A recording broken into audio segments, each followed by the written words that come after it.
Ancient Egypt did not leave us myths about death written down by outsiders centuries later. It left us the actual documents its own priests handed to its own dead. Step-by-step spells, in order, meant to be read, recited, and used by the person lying in the coffin. Not a description of what Egyptians believed happened after death. A manual for making it happen. No other ancient religion has handed us anything like it, and the fact that we can still read every line of it is the strangest part of this whole story. Say ancient Egypt to almost anyone, and you get pyramids, mummies, maybe a curse. Those are real, and they matter, but they're the packaging, not the contents. What actually made this civilization's religion unlike any other in the ancient world is that it treated death as a problem with a solution, a technical, solvable problem, and it wrote the solution down in obsessive, evolving, 3,000-year detail. Mummification preserved the body, but mummification alone did nothing. What actually moved a person through death and into eternal life was a body of instructions, refined and rewritten for well over 2 millennia, telling the dead exactly what to say, in what order, to which gods, to get through. That body of instructions has 3 major chapters, and this is a story about who was allowed to read each one. It starts as the most exclusive document on Earth, a set of spells carved into stone and reserved for exactly one person, the king. Over the following 1,000 years, it gets copied, rewritten, and handed down the social ladder twice, first to nobles, then to essentially anyone who could pay a scribe, expanding who got to cheat death the same way a legal system might slowly expand who gets to own property. Tracking that expansion, spell by spell, century by century, is the whole shape of this video. It begins in the mind of a civilization that had already decided something most ancient peoples never fully committed to, that death was not an ending to be mourned, but an obstacle to be engineered around. That commitment shows up earliest in the Egyptian understanding of what a person actually is. A living human, in Egyptian belief, wasn't a single unified soul. It was a bundle of separate parts that had to survive death together and be kept functioning independently. The Kasa was a person's vital life force,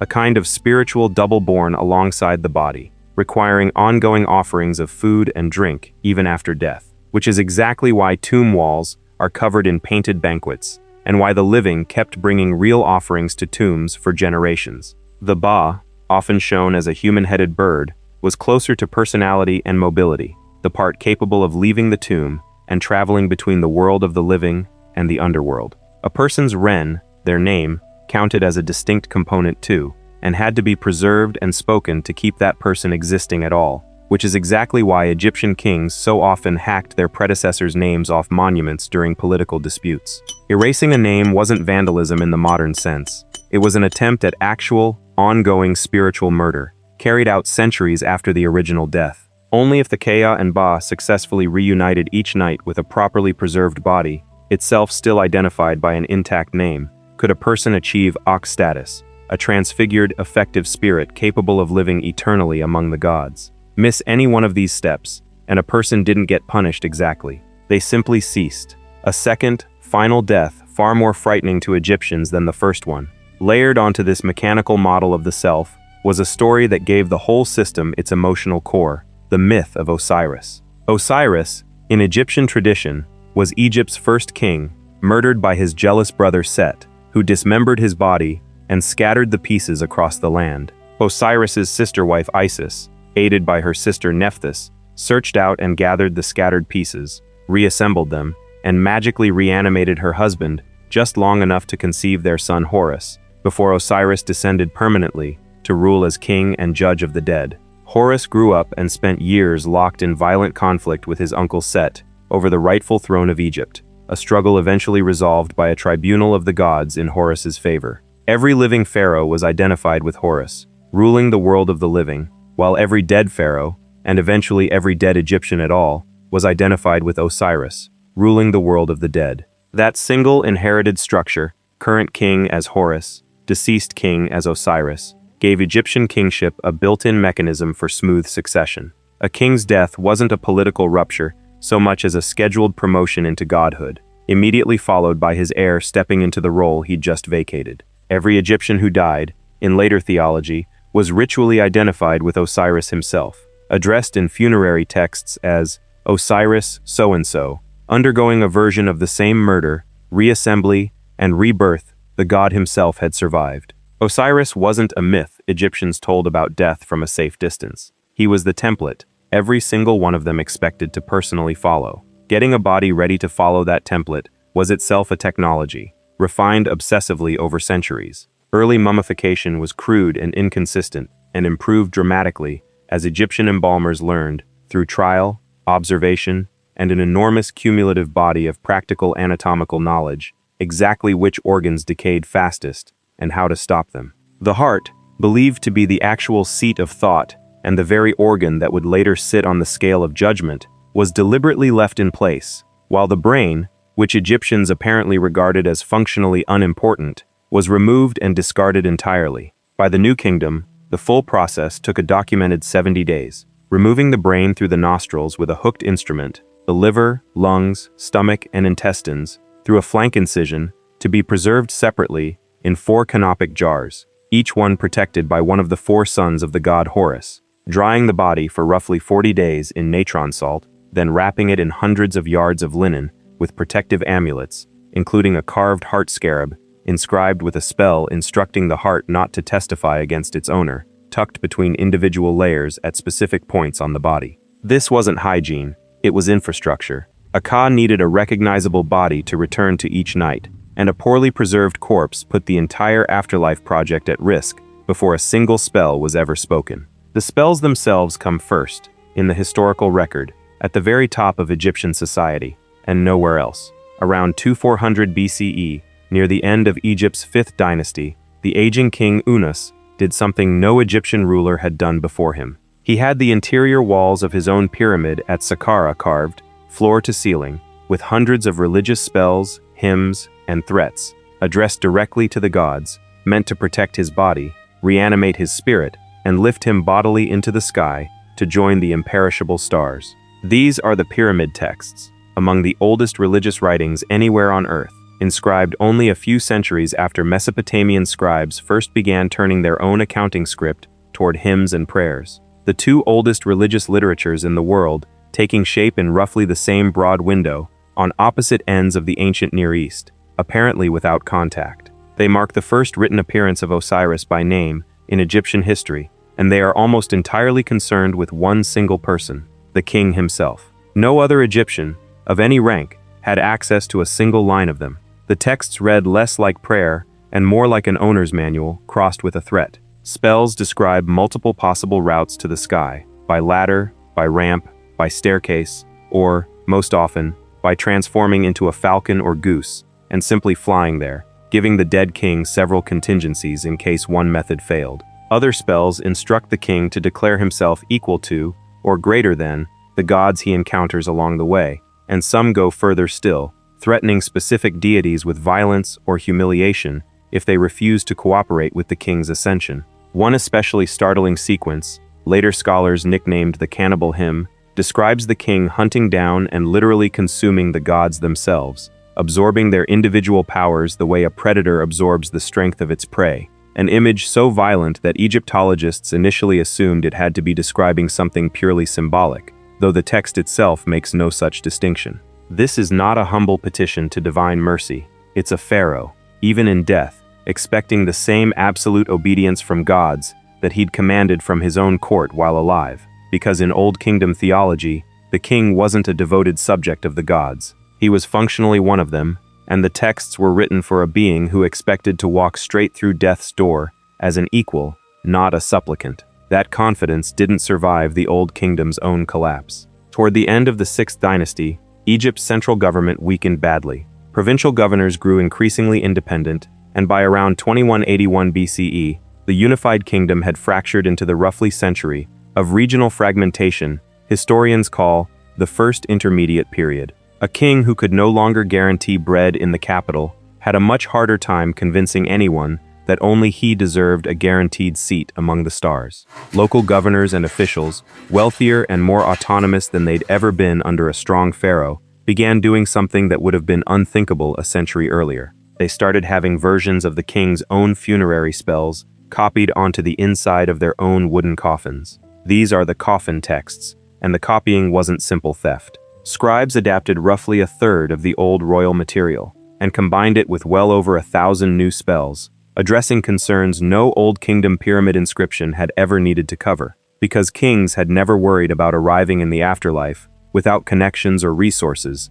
the way an ordinary provincial official reasonably might. New spells promise the deceased they won't have to work the fields of the afterlife themselves, offer protection against hunger, thirst, and decay in far more anxious, practical terms than any royal text had ever needed, and even include instructions for summoning small magical servant figures, ancestors of what would later become standardized funerary statuettes, to perform any manual labor the gods might demand of the dead. These are the worries of people who had genuine reason to doubt their own status would carry them through automatically, worries a king confident in his own divinity had simply never needed to write down. Where the pyramid texts assumed the king's status carried him through automatically, the coffin texts introduced something genuinely new to Egyptian religion, an early version of moral judgment. Spells describe the deceased's heart being weighed by Osiris and a council of judges, years before the fully developed ceremony would appear, planting the idea that getting into the afterlife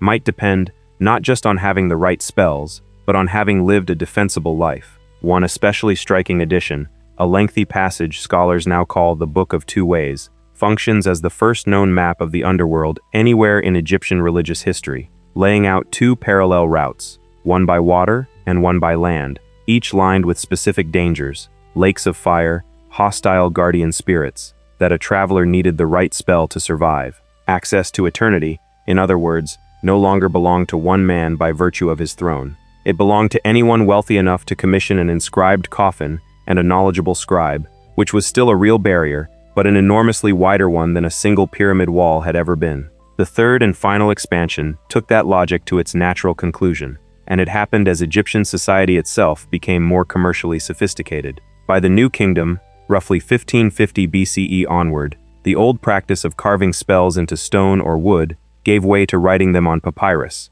a material any professional scribal workshop could produce in volume. What emerged is now known as the Book of the Dead, though its actual Egyptian title translates closer to the Book of Coming Forth by Day, and it represents something the pyramid texts and coffin texts never were, a semi-standardized, commercially produced product. Workshops kept partially completed papyrus scrolls in stock, pre-copied with the most popular spells and illustrations, leaving blank spaces where a buyer's name could be inserted at the point of sale. If a wealthy family needed a funerary text quickly, they could, in effect, buy one off the shelf and personalize it, the closest thing the ancient world produced to a mass-market religious document. The centerpiece of this final version is Spell 125, first clearly attested during the reigns of Hatshepsut and Thutmose III, around 1475 BCE, the full ceremony of the weighing of the heart. In its accompanying illustration, the jackal-headed god Anubis, patron of embalming, leads the deceased into the hall of judgment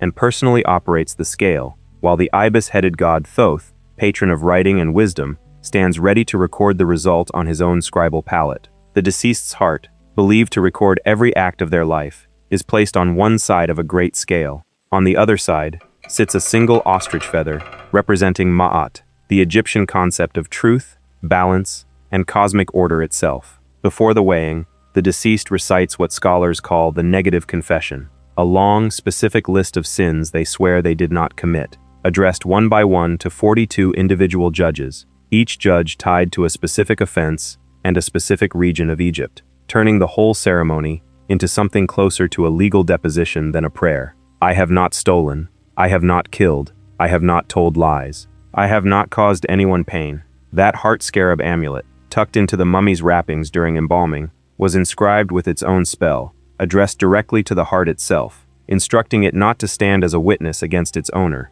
during exactly this moment. A strikingly literal piece of insurance, sewn directly into the body ahead of a trial its owner wouldn't be conscious to argue. If the heart balances evenly against the feather, the deceased is declared true of voice and welcomed into the eternal fields of Osiris. If the heart proves heavier, weighed down by unconfessed wrongdoing, a crouching monster called Ammit, part crocodile, part lion, part hippopotamus, waiting beside the scale for exactly this outcome, devours it on the spot, and that person doesn't merely fail to reach paradise. They cease to exist at all, a second and genuinely final death, with no third chance offered anywhere in the text. Even at this most widely available stage, access still wasn't universal. A finely illustrated Book of the Dead papyrus, produced by a skilled workshop, remained a real expense, well beyond a peasant farmer's household budget, and the poorest Egyptians were buried with far simpler provisions, or none at all. But compared to a set of spells carved exclusively into one king's personal pyramid,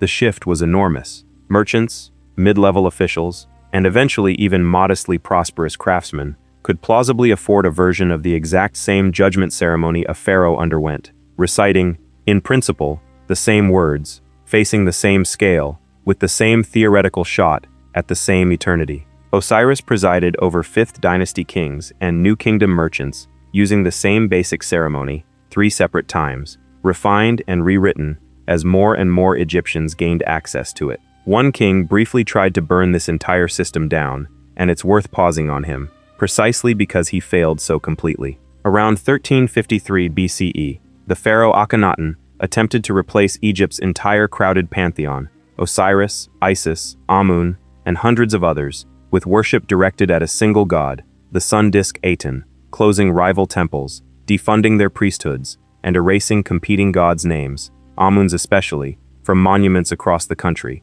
going so far as to relocate Egypt's entire capital to a newly built city in the desert, Akhetaten, purpose-built around his new theology. Tellingly, even Akhenaten's own religious program never fully abandoned the promise of personal survival after death. His officials were still buried with funerary texts and grave goods meant to secure their own continuation, just addressed to a different god. His revolution didn't survive him. His own son and eventual successor, the boy king better known today as Tutankhamun, was crowned under a different name, entirely tied to Aten, then formally changed it to honor Amun instead, as part of a full royal reversal, restoring the old temples, their funding, and their priesthoods within just a few years of Akhenaten's death. Later Egyptian king lists quietly omit Akhenaten altogether, jumping straight from his predecessor to his successors as though his reign had simply never occurred. Egypt's priesthoods chiseled Akhenaten's own name off his monuments in retaliation, and the traditional system of judgment, weighing, and Osirian rebirth continued essentially unbroken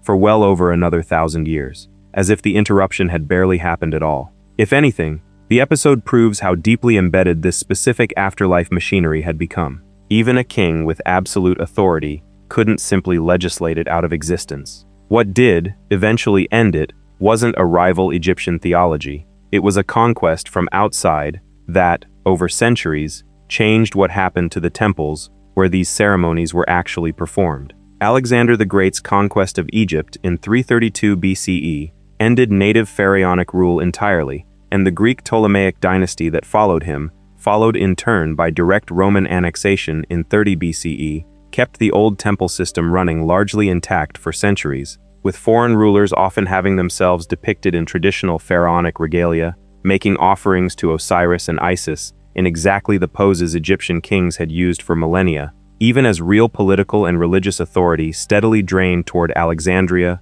Rome, and eventually Constantinople. Persian, then Greek, then Roman rule progressively pulled political power away from Egypt's priesthoods, even as temple rituals continued largely unchanged for centuries under each new regime. The deciding blow came from religion rather than politics. As Christianity spread through the Roman Empire, the Emperor Theodosius I issued edicts around 391 and 392 CE, ordering the closure of pagan temples empire-wide, Egypt's included, and prohibiting the sacrificial rituals those temples had performed for millennia. Monumental hieroglyphic writing, by this point used almost exclusively inside temple walls for exactly these rituals, had nowhere left to be carved. The last securely dated hieroglyphic inscription anywhere in Egypt was carved on the 24th of August, 394 CE, at the Temple of Philae in the far south, by a priest named Esmet Akom, who dedicated the text to a local god and, according to his own words, hoped it would last for all time and eternity. It very nearly didn't last at all. Philae itself held out far longer than anywhere else, protected largely by its remote location just beyond the empire's southern border, and by continued pilgrimage from Nubian worshippers who had never fully converted. For roughly another century and a half, Philae remained the last operating temple of the old Egyptian religion anywhere on earth, its priesthood still performing rites to Isis, while every other temple in the empire stood shuttered or repurposed. That final holdout ended between 535 and 537 CE, when the Byzantine Emperor Justinian ordered the temple permanently closed, its priests arrested, and its cult statues shipped off to Constantinople. The building itself was converted into a Christian church not long after. With that closure, a religious tradition that had run continuously, evolving the whole way for well over 3,000 years, from Unus's pyramid walls to a Nubian pilgrim's prayer to Isis, simply stopped. And because the ability to read hieroglyphic and demotic script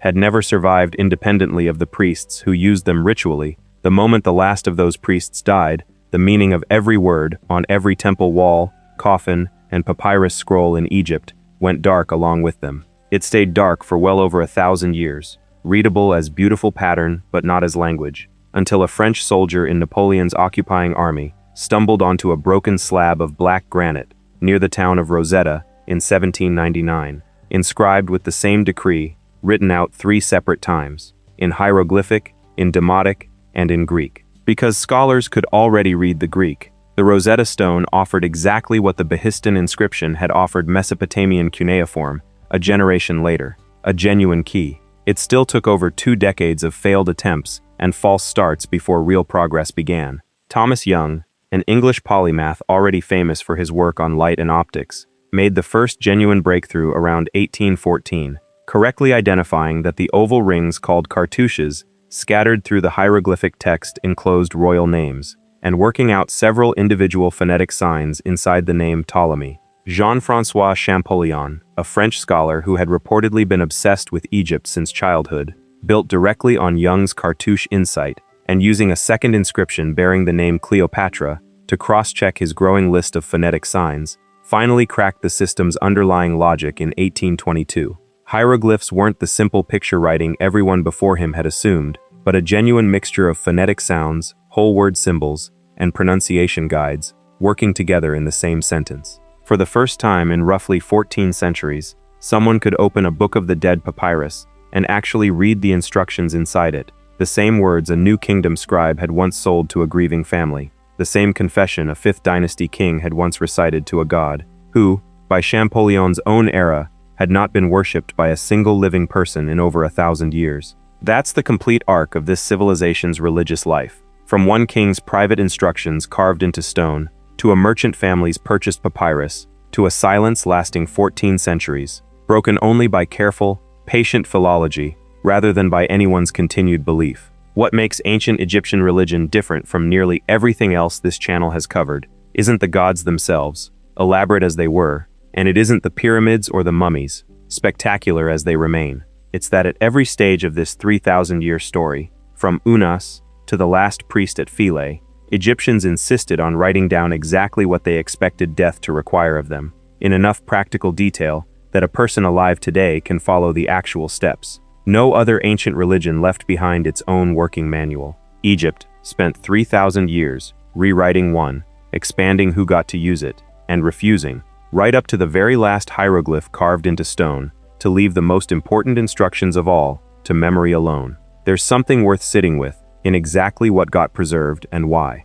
A pharaoh's confidence that the gods owed him obedience survives today because he had it carved into solid stone, inside a sealed pyramid. A merchant's hope that an honest life might be enough survives because a workshop kept blank papyri in stock, and a family could afford one. Neither belief turned out to be more true than the other. What determined which prayers a modern person can still actually read wasn't sincerity, or piety, or how close either person came to living up to their own negative confession. It was durability of material, and later, sheer accident of survival. The same clay versus papyrus logic that let Mesopotamia's religion outlast its own believers governed Egypt's rediscovery too, just with stone and papyrus standing in for baked clay, and a soldier's chance discovery near Rosetta standing in for a museum clerk's lucky afternoon in London. If any part of this raised a question for you, the mechanics of the weighing of the heart, how far the democratization of the afterlife actually reached beyond the wealthy, or Akhenaten's failed revolution against the whole system,